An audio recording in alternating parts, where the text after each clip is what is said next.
Hello student, कैसे हैं आप। आशा करते हैं कि आप सब बहुत अच्छे होंगे।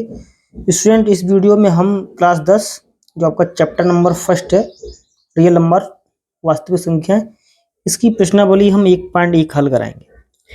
1.1 में जो हमें यहाँ पर पहला प्रश्न दिया है कि निम्नलिखित संख्याओं का एचसीएफ ज्ञात करने के लिए यूक्लिड विभाजन एल्गोरिथम का प्रयोग कीजिए। और आपको जो इसमें प्रश्न नंबर 1 के 3 पार्ट दिए हैं, तो हम यहाँ पर जो पहला पार्ट हम यूक्लिड विभाजन एल्गोरिथम का प्रयोग करके इसे हम हल करेंगे। ठीक है स्टूडेंट, तो सबसे पहले यहाँ पर जो पहला प्रश्न दिया है हमें स्टूडेंट, वो है 135 और 225। अब यूक्लिड विभाजन जो हमारा प्रमेयिका होती है, यूक्लिड विभाजन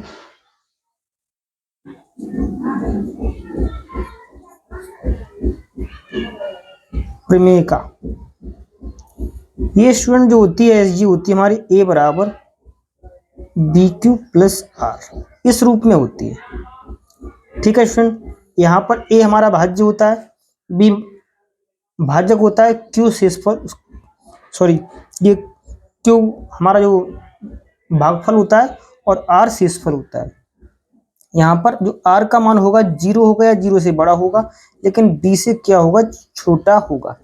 ठीक है स्टूडेंट, तो इस तरीके से हम यहाँ पर मानते हैं कि यहाँ पर ए बराबर तो मान लिया हमने, ए बराबर मान लिया 225 क्योंकि ये, और बी बराबर मान लिया हमने 135। कोई दिक्कत स्टूडेंट है ना। और हम देखते हैं कि स्टूडेंट यहाँ पर जो ए है वो हमारा बी से क्या है, बड़ा है।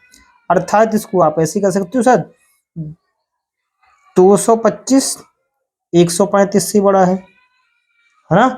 तो हम जब भी भाग देते हैं किसी भी संख्या में, तो छोटे वाले से बड़े वाले को देते हैं। तो यहाँ पर हम क्या करें स्टूडेंट, सबसे पहले हम देखिए आपको भाग देते हैं, इससे आपको समझ में आ जाएगा। यानी 135 से किसको हम देंगे भाग, 225 के लिए। ठीक है, तो स्टूडेंट देखिए यहाँ पर 135 की अगर हम करें भाग, तो कोई 135 एकम 135 होगा, 135 दूनी कितना होगा 270, तो ज्यादा हो जाएगा। 135 एकम कर लें, 135 एकम 135, तो हमारा जो यहाँ पर बचेगा वो कितना बचेगा, ये 5 में से 5 गया 0, और ये 12 में से 3 गया 9, हमारे यहाँ पर 90 बचेगा। ठीक है स्टूडेंट, तो अब ये हमारा यहाँ बचा 90। ठीक, तो अब इतना हम करते हैं किससे, अपना यूक्लिड विभाजन प्रमेयिका से। ठीक है, तो सबसे पहले हम लिखेंगे स्टूडेंट यहाँ पर अपना जो चरण 1 बनाएंगे, क्योंकि ये एल्गोरिथम का मतलब ही है हमारा चरणबद्ध, इसको हमें हल करना है। तो सबसे पहले चरण 1 लिखेंगे, है ना।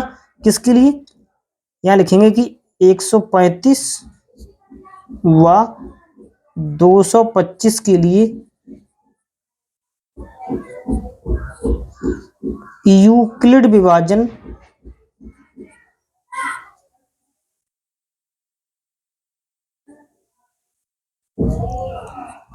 प्रमेयिका से, ठीक है स्टूडेंट। अब देखिए स्टूडेंट यहाँ पर जो हमने दिया, देखिए ये तो हमारा ये इसी रूप में बनेगा, जैसे ए तो हमारा 225 है, बी का काम यहाँ कौन कर जाएगा, बी का काम 135 कर जाएगा, क्यू का काम 1 कर जाएगा, और आर का मान ये शेषफल है यानी 90, ये बचा शेषफल, तो ये आर का काम कर जाएगा, है ना।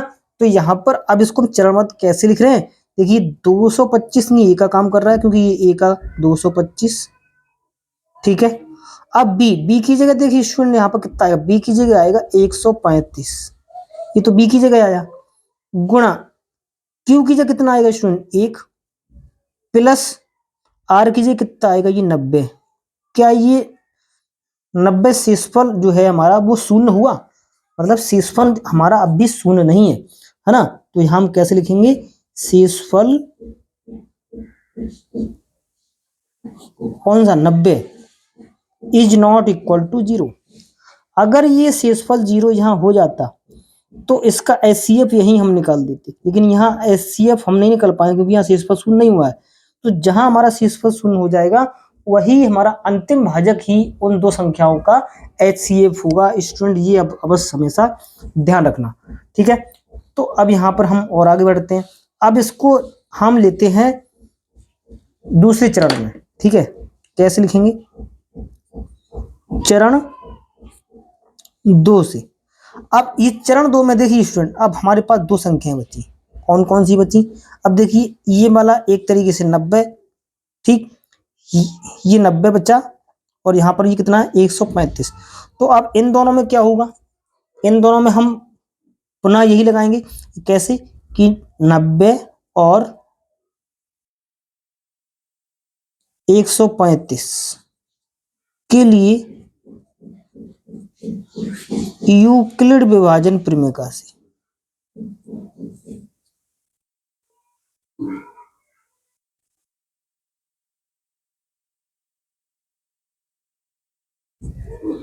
ठीक है स्टूडेंट। एग्जाम में स्टूडेंट एक तरीके से आप स्टेप बाय लिखोगे तो एक भी नंबर आपका बिल्कुल नहीं कटेगा, ठीक है। तो अब हम यहाँ पर लगाते हैं।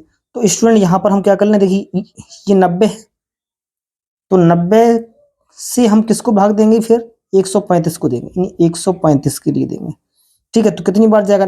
90 एकम 90 ही आएगा, 90 दूनी करेंगे तो ज्यादा हो जाएगा।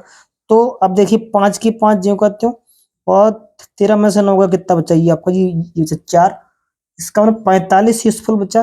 तो अब इसको कैसे लिखेंगे? ए का काम यहाँ कौन कर जाएगा?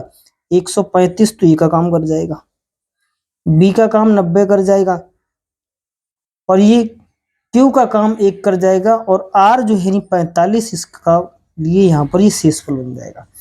यहाँ पर क्या ये शेषफल जो है 45, क्या ये शून्य के बराबर है? नहीं है।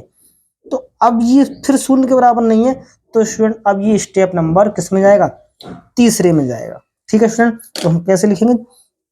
चरण 3, इसीलिए है ना। कौन सा? अब ये 45 और 90, यानी 45 और 90 के लिए, बस इतना ही हम लिख देते हैं स्टूडेंट, ठीक, 45 और 90 के लिए, ठीक है। तो पुनः वही काम करेंगे। अब देखिए यहाँ पर ये 45 है, तो 45 से हम किसको? अब ये 90 को देंगे भाग, क्योंकि हमारे 45 क्या है? ये बी का काम कर जाएगा, और ये ए का काम कर जाएगा, तो ये 90 के लिए फिर भाग दे दो, यहीं पर हम दे देते हैं, ठीक है स्टूडेंट। इस तरीके से तो अब तो यहाँ से कट जाएगा 45 से कम 45, 45 दूनी 90, ये तो पूरा पूरा कट जाएगा। इसका मतलब ये क्या आ गया? यहीं पर हमारा शेषफल 0 आ गया। तो यहाँ पर शेषफल क्या बचेगा? कुछ नहीं बचा, तो 0। इसका मतलब है इसको हम कैसे लिखेंगे? 90 बराबर 45 गुणा 2, यानी 45 दूनी 90, और प्लस शेषफल कितना बचा? 0, है ना। तो यहाँ पर कैसे लिखोगे? क्योंकि शेषफल जो आया है हमारा स्टूडेंट, वो कितना आया है? 0, है ना। जब शेषफल 0 है, ठीक, और अंतिम भाजक कौन है हमारा? अंतिम भाजक वो हमारा है स्टूडेंट कितना है? यहाँ पर देखिए अंतिम भाजक जो है वो हमारा कितना? 45 है, ठीक है। अंतिम भाजक 45 है, तो हम कैसे लिखेंगे? क्योंकि शेषफल बराबर 0 तथा भाजक बराबर कितना? 45, तुम कहेंगे इसलिए 135 जो हमने संख्या ली थी यहाँ पे, कौन कौन सी? ये वाली 135 और 225, 135 और 225 का HCF कितना होगा? 45 होगा, ठीक है स्टूडेंट। और यही क्या होगा? हमारा राइट आंसर होगा, ठीक है स्टूडेंट। तो इस तरीके से इसको हमने यूक्लिड विभाजन प्रमेय से इसको हमने यहाँ तक आंसर दिया, ठीक है। तो उम्मीद करते हैं ये प्रश्न आपको समझ में आया। अब देखते हैं इसका स्टूडेंट, तो हम नेक्स्ट पार्ट जो है हमारा, उसे हम देखते हैं ये किस तरीके से होगा, ठीक है स्टूडेंट। अब स्टूडेंट जो हमारा नेक्स्ट प्रश्न है, मतलब आपका ये प्रश्न नंबर 1 का दूसरा भाग, इसमें भी हमें यूक्लिड विभाजन प्रमेय का प्रयोग करके इसका HCF निकालना है। तो स्टूडेंट यहाँ पर देखिए ये संख्या हमारी छोटी है और ये संख्या हमारी बड़ी है। मतलब यहाँ पर हमने मान लिया कि माना जो ए का काम कर जाएगा वो कर जाएगा 38,220, ठीक है, और बी का काम कर जाएगा 196, ठीक है स्टूडेंट। तो उसी तरीके से हम यहाँ पर इसे किस तरीके चरणबद्ध इसको हल करने का प्रयास करेंगे, ठीक है स्टूडेंट। तो इतनी बात तो यहाँ पर स्टूडेंट हमारी जाहिर सी है कि ए हमारा क्या है, बड़ा है, बी छोटा है। तो हम सबसे पहले ये देखते हैं, भाग देखें, 196 सी और 38,220 के लिए हम क्या देते हैं, भाग, ठीक है स्टूडेंट। तो देखिए यहाँ पर हम जब भाग देंगे तो 196 की इन संख्याओं में इस तरीके से दें भाग कि हमारा ये पूरा पूरा भाग कट जाए या इससे कम रहे। तो यहाँ हम कर लें 196 एकम 196, तो ये देखिए हमने 382 में लिया है। तो ये देखिए यहाँ 12 में 6 गया तो ये 6 बच्चा, और यहाँ पर ये बच्चा,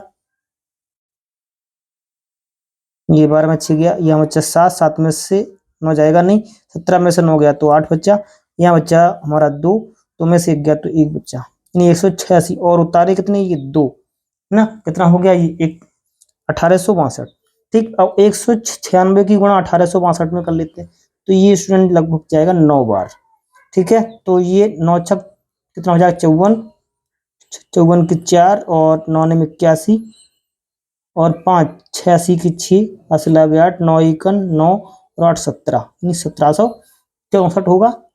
अब इसको हम अगर कर लें, घटा लें, तो 12 में 4 गया, ये 8 बचेगा, और यहाँ बचेगा हमारा 5, 5 में से 6 जाएगा नहीं, 15 में 6 गया, कितना बचेगा 9, ठीक है।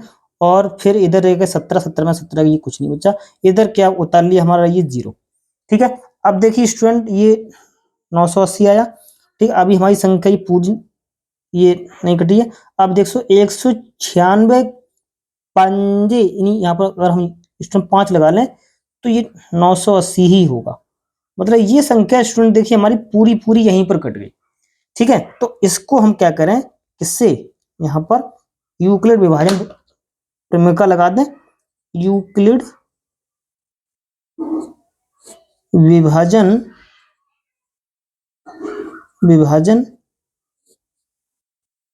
प्रमेय से,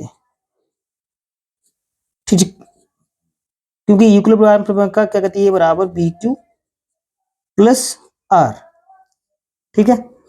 ये हमारी प्रमेय का होती है स्टूडेंट। अब बात आती है ए का काम यहाँ कौन कर जाएगा, 38,220, तो ये कर रहा है हमारा ए का काम, और बी का काम यहाँ कौन करेगा 196। अब देखिए क्यू का काम कौन सा करेगा, नहीं 195 करेगा स्टूडेंट। अब जो शेषफल बच्चा है स्टूडेंट वो कितना बच्चा है यहाँ पर 0, है ना। तो हम कहेंगे कि चूंकि शेषफल बराबर 0, और इसमें जो भागफल है हमारा, भागफल वो कितना 195 है ना। इसका मतलब अंतिम भाजक हमारा यही तो रहा, फिर 196 रहा। तो हम यहाँ पर कुछ नहीं कह सकते स्टूडेंट, बस यही लिख सकते हैं यहाँ अंतिम भाजक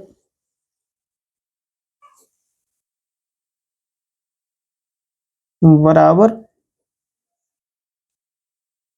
196, अतः 196 और 38,220 का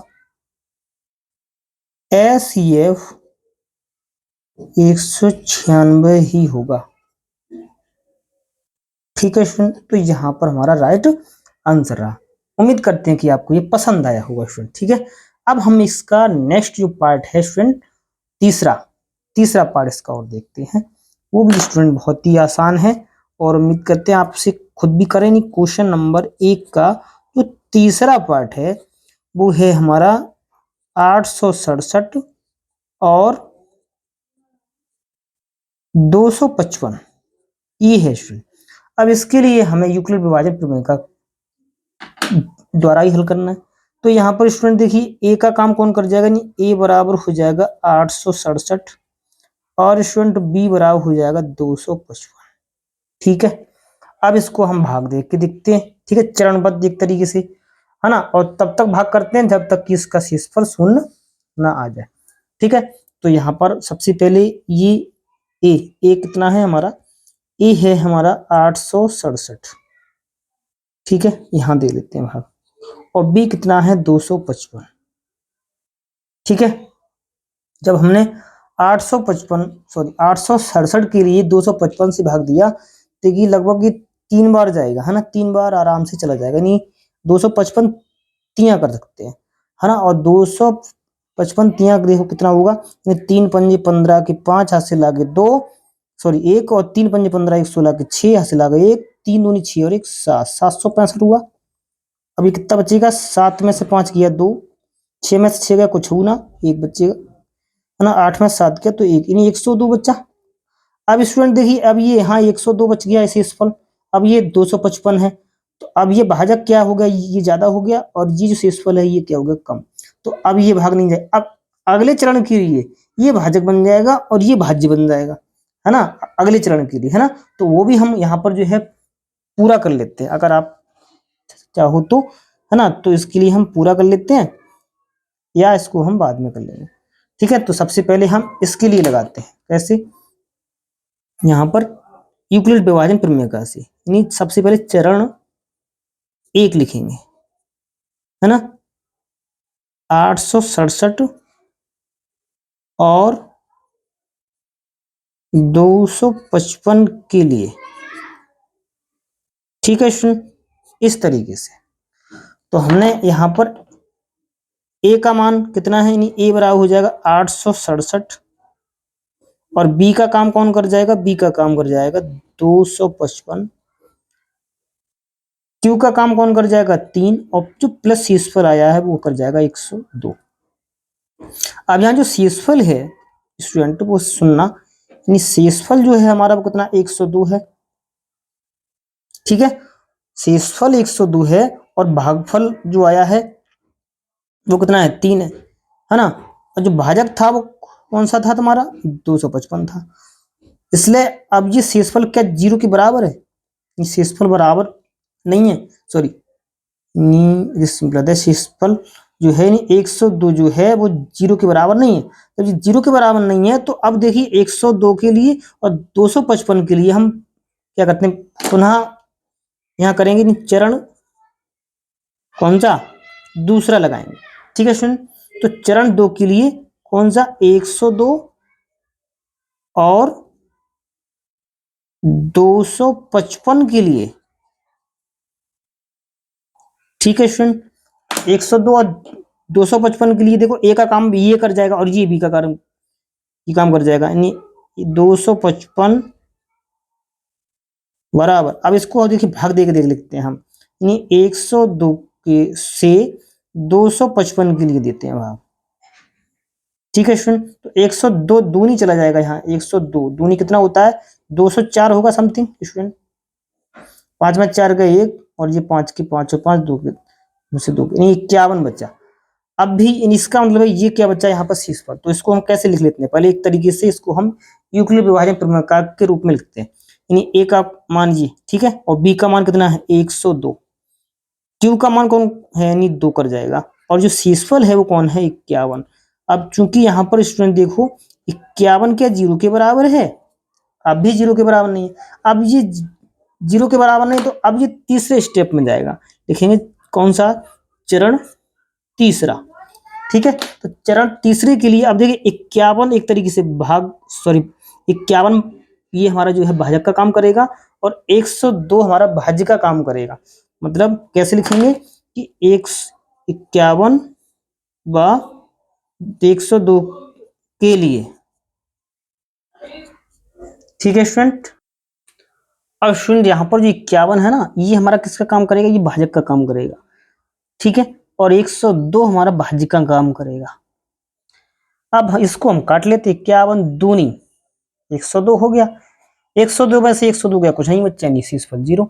तो बस इसके लिए हम यहाँ पर जो चरणबद्ध लिख सकते हैं कि 102 जो बराबर होगा स्टूडेंट किसके बराबर होगा 51, तो हमारा ये भाजक है, और भागफल कितना आया नहीं 2, 51 दूनी 102, और फिर क्या बचेगा बाद में शेषफल 0, है ना। तो कैसे लिखेंगे, क्योंकि जो स्टूडेंट हमारा शेषफल है ना किसके बराबर है वो 0 के बराबर है, ठीक है।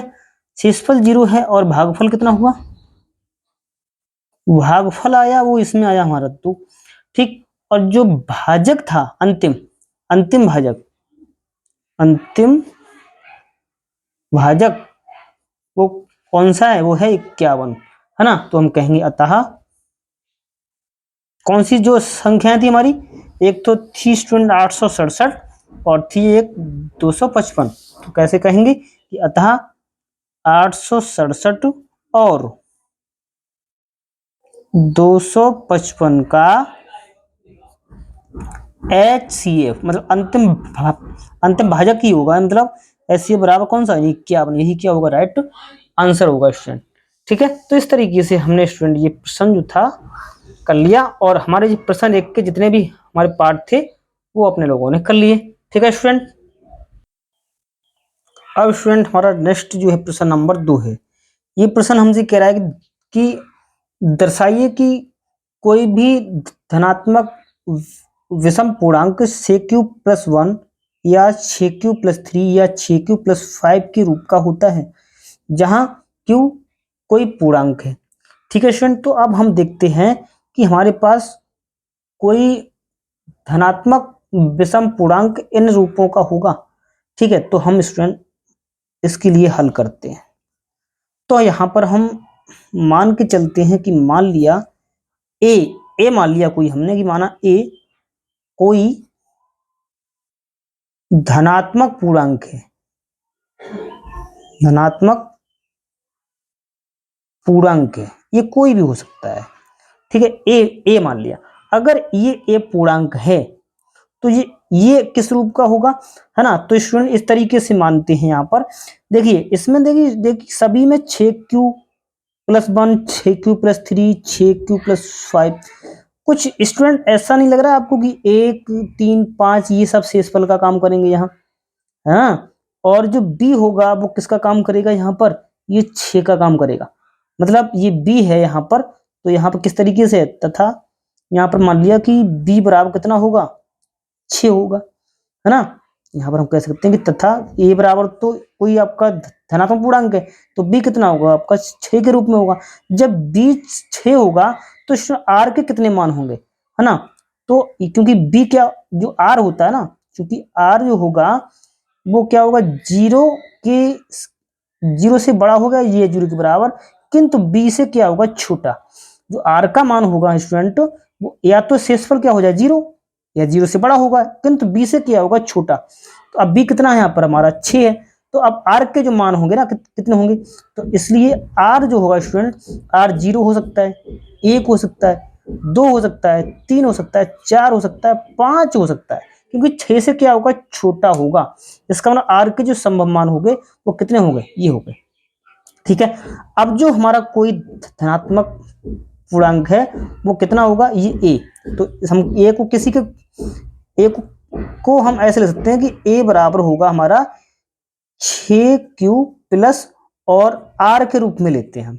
यहाँ पर हमने आर कौन हमारा शेषफल होगा, एक तरीके से ये कौन होगा, शेषफल होगा, ठीक है। बात समझ में आई स्टूडेंट। तो ये इसमें हम ये आर के सभी मान रखेंगे इसमें एक एक करके, ठीक है। तो सबसे पहले हम क्या लेते हैं स्टूडेंट, आर बराबर, ठीक है, सबसे पहले लिखते हैं हम आर बराबर 0, ठीक है। देखिए आर बराबर 0 लोगे तो एक किस रूप में मिलेगा, ए बराबर मिलेगा 6q+0। अब 6q+0 है ना, ठीक है। तो स्टूडेंट हम जानते हैं कि 0 एक तरीके से सम संख्या होती है ना। बात समझ में आई, ठीक है। या फिर ऐसे कह दो कि 6q ओनली, है ना। तो जो कि कैसा है, जो कि सम है, क्योंकि 6 किससे कट जाएगा, 2 से कट जाएगा, जो कि सम है, ठीक है। यहां तक कोई दिक्कत नहीं होना चाहिए। ऐसे अब की बार लेंगे आर बराबर हम क्या 1, तो आर बराबर लोगे तो स्टूडेंट ए बराबर कितना मिलेगा, देखिए 6q और आर की जगह कितना आ जाएगा हमारा, यहाँ पर यहाँ आ जाएगा हमारा 1, ठीक है। तो जो 6q+1, अब देखिए एक पूर्णांक है, ठीक है। 6q कौन है हमारा, एक तरीके से आपका पूर्णांक है, उसमें एक आपका जुड़ रहा है। अब ये 2 से विभाज्य नहीं होगा, है ना, जो कि कैसा है, जो कि विषम है, विषम है। ठीक है स्टूडेंट, ऐसे ही अब हम लेंगे कौन सा, r बराबर 2। r बराबर 2 लोगे स्टूडेंट तो ये आएगा, देखिए यहाँ रखेंगे यहाँ, तो ये हो जाएगा 6q प्लस 2, है ना। अब देखिए 6q प्लस 2, ये क्या होगा, ये देखो 2 से कट जाएगा, 2 यहाँ भी है 2 यहाँ भी है, तो 2 से विभाज्य हो जाएगा। और जब 2 से विभाज्य हो जाएगा तो जो कि कैसा है, विषम है, सॉरी जो कि सम है, सम है। ठीक है, अब ये तो सम हो गया। अब ले लें हम r बराबर कौन सा, r बराबर 3। r बराबर 3 लोगे तो a बराबर कितना मिलेगा 6q। अब r की जगह स्टूडेंट यहाँ कितना रख दें हम 3। अब यहाँ पर आ गया देखो 3। अब इसमें देखिए कोई भी चीज आपकी 2 से विभाजित नहीं है, क्योंकि यहाँ पर 3 2 से नहीं कट सकता, 6 तो कट जाएगा लेकिन ये 3 नहीं कटेगा, तो ये कैसा है, विषम, जो कि विषम है, जो कि विषम है। ठीक है फ्रेंड, अब रह गया हमारा कौन सा, अब ले रहे हैं हम r बराबर 4।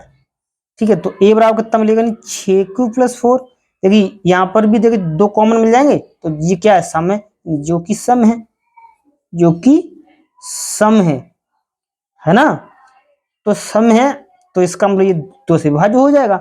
ठीक है, अब अंत में रह गया हमारा तथा r बराबर 5 ले लो।